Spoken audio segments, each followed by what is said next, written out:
الحمد لله قفا السلام على عباد الذين اصطفى أما بعد قال الله تعالى أعوذ بالله من الشيطان الرجيم بسم الله الرحمن الرحيم يا أيها الناس اتقوا ربكم الذي خلقكم من نفس واحدة درد دل کے واسطے پیدا کیا انسان کو درد دل کے واسطے پیدا کیا انسان کو اور نتاج کے لیے کچھ کم نہ تھے کرو بیان لال کرے تھے صدر انجمن حکم صاحبان اسٹیج پر ضلع افروز آج کے اس مبارک بزم کے اندر میں جس عنوان لے کر حاضر اسٹیج ہوں وہ ہے اسلام اور انسانیت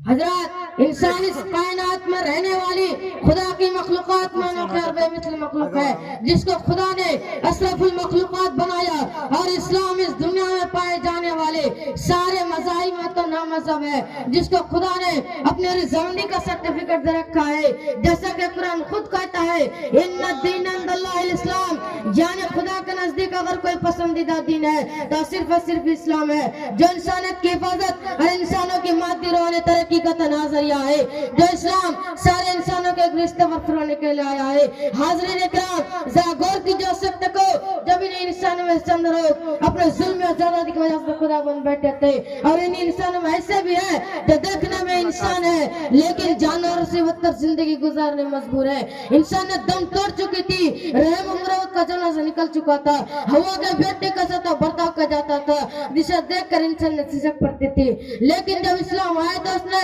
سارے حسب و نسب کے گھمنڈ کو چور چور کر دیا اور یا ایھا الناس اتقوا ربکم الذی خلقکم من نفس واحدہ کہہ کر سارے انسانیت کو ایک مقام پر لا کر کیا اسلام آیا تو اس نے من قتل نفسا بغیر نفس او فساد فی الارض فکانما قتل الناس جميعا کا فرمان سنا کر انسانیت پر ہونے والے ظلم کا خاتمہ کیا اسلام آیا تو اس نے وَإِذَا الْمَوْءُودَةُ سُئِلَتْ کہہ کر صرف نازک کو سمجھ پر جینے کا حق دیا اسلام آئے تو اس نے وَلَا تَقْتُلُوا أَوْلَادَكُمْ خَشْيَةَ الْإِمْلَاقِ کہہ کر شیر کر بچے کو قتل کو روک دیا اسلام آئے تو اس نے لَا تَقْتُلُوا أَوْلَادَكُمْ خَشْيَةَ وَمَا أَرْسَلْنَاكَ إِلَّا رَحْمَةً لِلْعَالَمِينَ کا پیغام سنا کر قتل غارت گری جنگا جدا سے زخمی ہو کر گڑگڑاتی انسانیت کی حفاظت کے لیے رسول اللہ کے شکل میں کیسا سہارا عطا فرمایا جس کا دیکھ کر رحمت و شفقت کے ٹھنڈے چاپ پا کر وہ اپنا سارا دکھ درد بھول گئے ساتھیوں اسلام کا ظہور اس لیے ہوا تھا کہ اسلام اس روئے زمین پر بسنے والا ہر ایک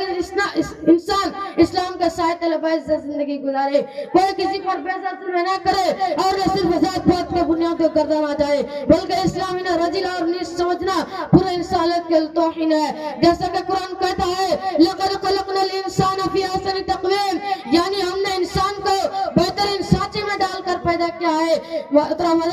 جس مذہب نے انسان کو اتنا اونچا مقام دیا ہے تو مذہب کے لیے کتنا مفید ہوگا ویسے سب بہترین مخلوق میں انسانیت کے گرے ہوئے کام انجام دے ایک دوسرے سے رہے ایک دوسرے کو گالی دے اور ایک دوسرے سے غلط ڈھنگ سے معاملہ پڑے اور